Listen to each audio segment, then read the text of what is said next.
We have a special treat for you today. This is part 3 of our original series. You can watch this episode along with parts 1 and 2 for free on our channel. And now, without further ado, here's a life in 3 minutes. What if life itself had no meaning, yet we could still live with courage and joy? Meet Albert Camus, the French writer and philosopher who gave voice to the philosophy of the absurd. Camus was born in 1913 in French-Algeria. Raised in poverty after his father's death in World War I, he found meaning through books, writing, and theater. As a student, he studied philosophy and began questioning the purpose of life, laying the foundation for his unique vision of the human condition. In his early 20s, Camus rose to prominence as a novelist, journalist, and philosopher. He lived in Paris and worked for a newspaper, all while continuing to write. His major works include The Stranger, The Myth of Sisyphus, and The Plague. These works explore the idea of the absurd, which Camus defined as the conflict between our innate search for meaning and a silent, indifferent universe.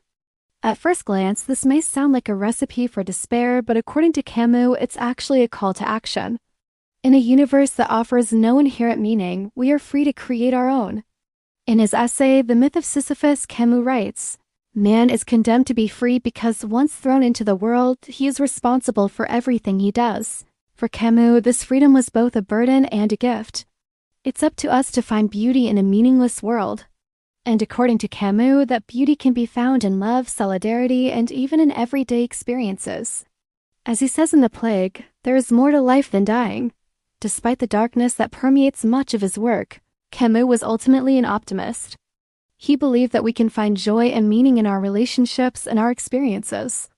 He writes, "Love is the only rational response to the given circumstances of human existence."